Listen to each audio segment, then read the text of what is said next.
अंकित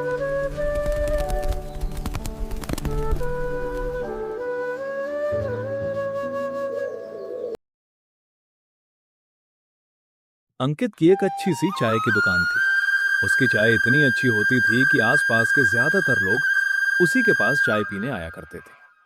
तुम्हारी दुकान की चाय पीकर ही मैं अपने दिन की शुरुआत करता हूँ। अरे मुझे तो जब भी चाय पीनी होती है इसी के हाथ की चाय पीता हूँ। बनाता ही इतनी अच्छी है। बताओ क्या नहीं होता इसकी चाय में। ये कड़क, ताजा और सुस्ती उतार देने वाली चाय बनाता है ये। अंकित की दुकान बड़ी ही अच्छी चल रही थी। इस वजह से उसकी कमाई भी बहुत अच्छी हो रही थी। अंकित के साथ सिर्फ उसकी पत्नी रहती थी। सुनिए जी, हमें 2 महीने बाद मेरी बहन की शादी में जाना है। कम से कम भी नहीं तो हमें 1 महीने के लिए जाना होगा। हाँ, कोई बात नहीं, इसमें दिक्कत ही क्या है। कमाई बहुत अच्छी हो रही है। इतना तो मैंने बचा लिया है कि 1 महीने के लिए हम आराम से बाहर जा सकें। ठीक है, अब आप बाद में मना ना कीजिएगा।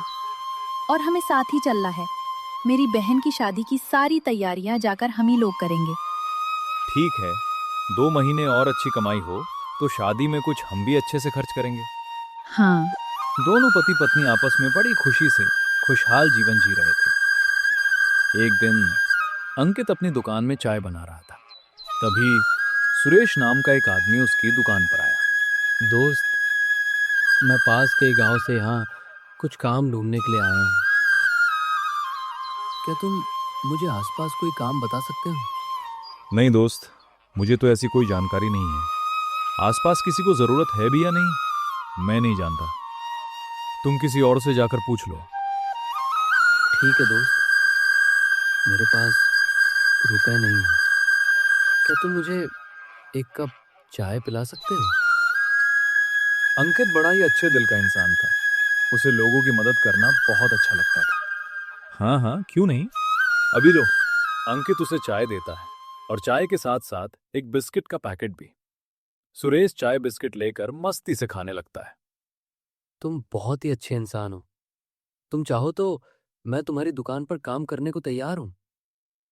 अगर मेरे पास काम होता तो मैं तुम्हें जरूर देता, लेकिन मेरे पास कोई काम नहीं है। ऐसा मत कहो दोस्त, मेरी परेशानी समझो। मेरे परिवार की हालत बहुत खराब है। खाने को भी जुगाड़ मुश्किल से हो पाता है। इसलिए मैं अपने परिवार से अलग यहाँ काम ढूंढने आया हूँ। पहले जो काम करता था वो छूट चुका है, तो अब जो भी मुझे मिलेगा मैं वो काम कर लूँगा। तुम मुझे अपनी दुकान पर काम दे दो।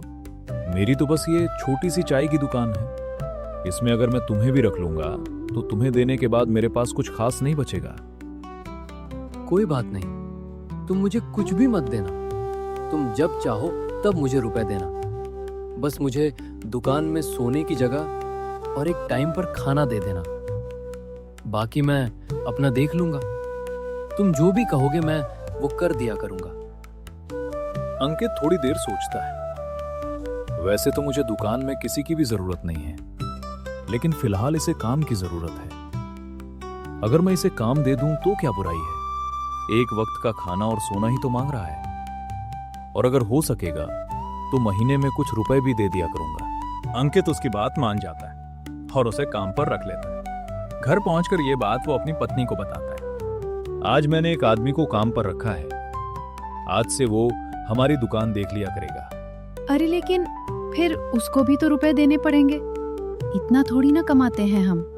तुम चिंता मत करो, मैंने उससे बात कर ली है। उसे सिर्फ सोने के लिए जगह और एक वक्त का खाना चाहिए होगा।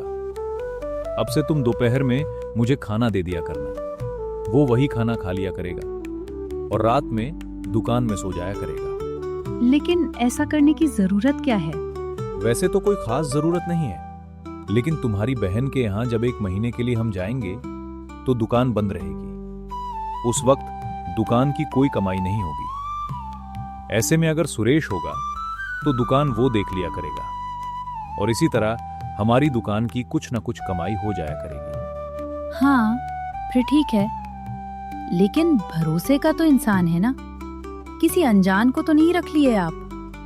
हाँ, ये तो मैंने सोचा ही नहीं। तुम सही कह रही हो, मैं उसके बारे में कुछ जानता ही नहीं हूं। कहां से आया है, क्या करता था, उसका घर कहां है, उसने मुझे कुछ भी नहीं बताया है। मैं उससे कल ही ये सब पूछ लूंगा।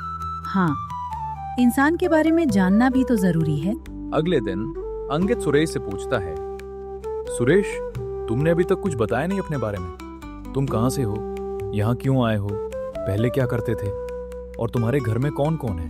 मुझे कुछ भी नहीं पता है। कम से कम मुझे कुछ तो बताओ अपने बारे में। दोस्त, तुम बेवजह ही मुझ पर शक कर रहे हो। मैं यहाँ पड़ोस के गांव से ही आया हूँ और अपने लिए एक नई जगह पर काम ढूंढना चाहता हूँ। लेकिन अगर तुम्हें मुझ पर जरा सा भी शक है तो मैं अभी चला जाता हूँ। अंकित को थोड़ा सा बुरा लगता है और वो सुरेश को रोकते हुए कहता है, नहीं नहीं, मेरा वो मतलब नहीं था। मैं तो बस जानना चाहता था कि तुम कहाँ से आए हो। सुरेश अंकित की दुकान पर काम करने लगता है और अंकित भी धीरे धीरे सुरेश को काम सिखाने लगता है। देखो सुरेश, दूध में कभी भी पानी नहीं मिलाना, लोगों को अच्छे और ज्यादा दूध की चाय पिलाना और पत्ती अच्छे से डालना। चाय को ज्यादा मीठा भी नहीं करना, ठीक है? हाँ, ठीक है। अब सुरेश भी चाय बनाने लगता है और अंकित धीरे धीरे दुकान का थोड़ा बहुत काम सुरेश को सौंपने लगता है। सुरेश, मैं घर जाकर तुम्हारे लिए खाना लेकर आता हूं, तब तक तुम दुकान को देख लेना। हाँ हाँ, बिल्कुल, तुम चिंता मत करो। अंकित घर पर खाना लेने चला जाता है। सुरेश की दुकान पर ग्राहक आता है। एक बढ़िया सी चाय देना मेरे लिए। सुरेश चाय देता है और ग्राहक चाय पीकर बड़ा खुश होता है। वाह, तुम तो बिल्कुल अंकित जैसी चाय बनाते हो। ग्राहक भी सुरेश से बड़े खुश होते हैं। अब अंकित का दुकान पर जाने का सिलसिला बदल जाता है। वो सुबह की जगह दोपहर में दुकान जाता था। सुबह से दोपहर तक सुरेश ही दुकान देखता था। दोपहर को अंकित सुरेश के लिए खाना ले जाता और शाम में जल्दी घर आ जाता। रात में सुरेश वही खाना खाकर दुकान में सो जाया करता था। बड़ा आराम हो गया है जब से सुरेश आया है। पहले मुझे कितनी भागदौड़ करनी पड़ती थी, सब कुछ खुद ही देखना पड़ता था। अब आधे से ज्यादा काम तो सुरेश ही देख लेता है और मांगता भी कुछ नहीं है।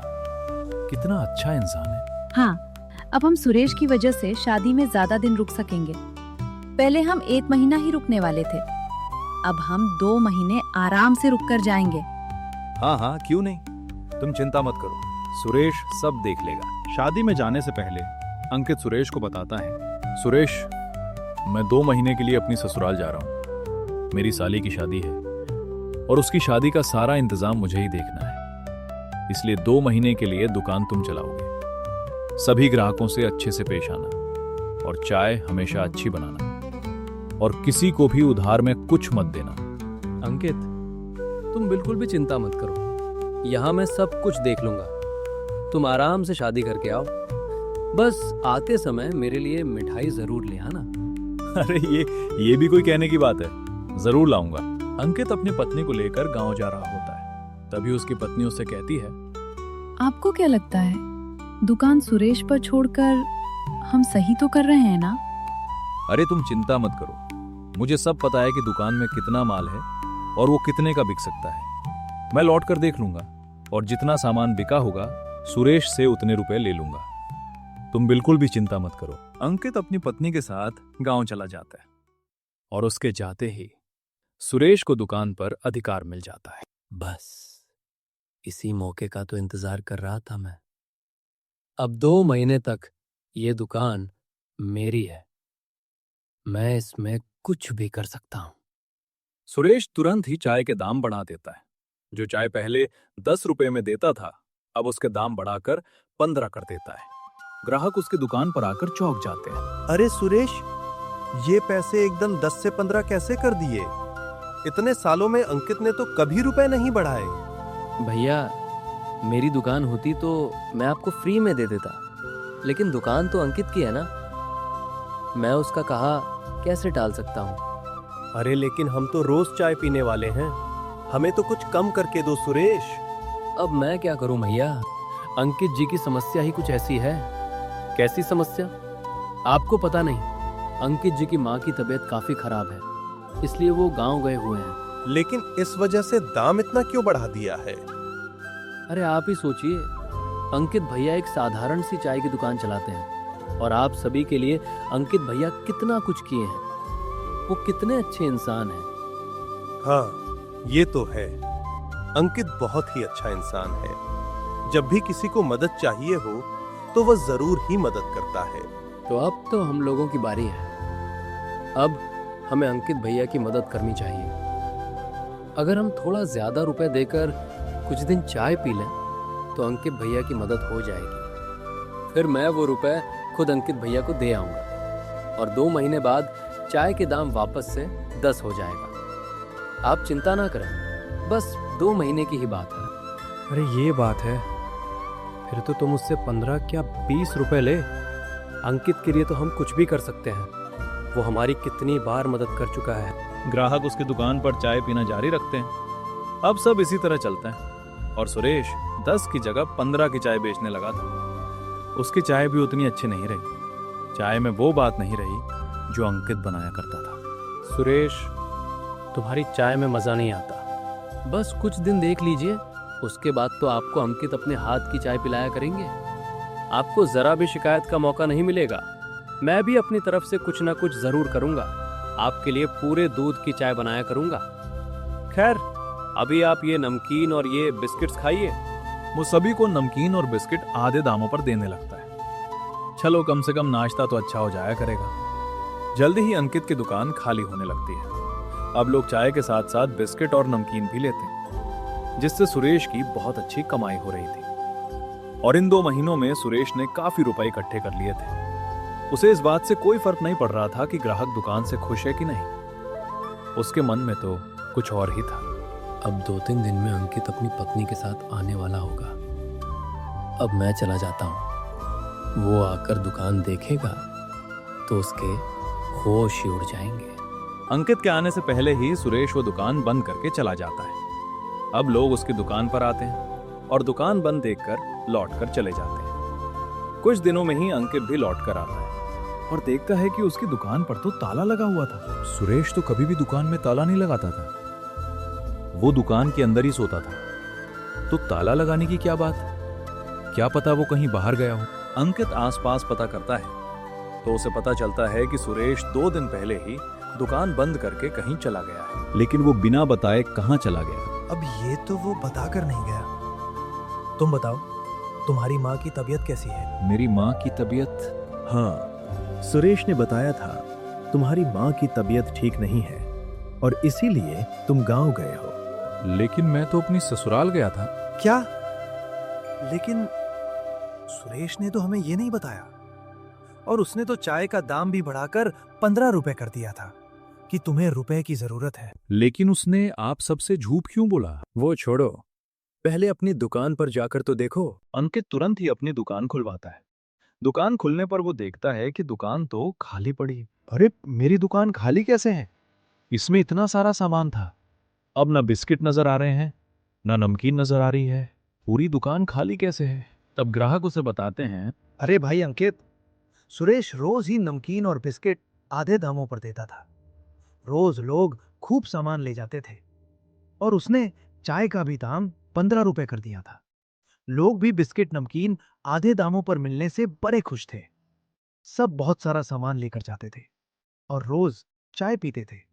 भले ही चाय वो जरूर खराब बनाता था, पर 2 महीने की बात थी तो हमने वो चाय झेल ली और ये सोचा कि हमारे ज्यादा रुपए देने से तुम्हारी कुछ मदद भी हो जाएगी। अंकित सब समझ जाता है और तुरंत ही गल्ला खोल कर देखता है। उसमें 1 रुपया भी नहीं होता। सुरेश ने मुझे धोखा दिया है। उसने मेरी अच्छाई का फायदा उठाया है। जैसे ही कुछ दिन के लिए उसे दुकान मिली, वो सारा सामान बेचकर और चाय से कमाए रुपए लेकर भाग गया। मेरा बहुत बड़ा नुकसान हो गया है। इतना मुनाफा तो मैं 6 महीने में कमा पाता था, जितना उसने 2 महीने में मुझे लुटा दिया है। हे भगवान, अब मैं क्या ही करूं? देखा भाई, किसी पर हद से ज्यादा भरोसा नहीं करना चाहिए और खास तौर पर अपने यहाँ काम करने वाले लोग तो अपने भरोसे के ही होने चाहिए। किसी भी अनजान इंसान पर अपना काम ऐसे सौंप कर नहीं जाना चाहिए। पत्नी अंकित को सांत्वना देते हुए समझाती है, मैंने आपसे पहले ही कहा था कि इस तरह किसी भी अनजान इंसान पर भरोसा नहीं किया जा सकता। आपको थोड़ा सतर्क रहना चाहिए था। वो हमारी अच्छाई का फायदा उठा गया है। खैर, अब परेशान ना हो। आपने इस दुकान को तब बनाया था जब आपके पास कुछ नहीं था। अब तो आपके पास घर और भी बहुत कुछ है। इस दुकान को वापस खड़ा करेंगे। मैं आपका पूरी तरह से साथ दूंगी।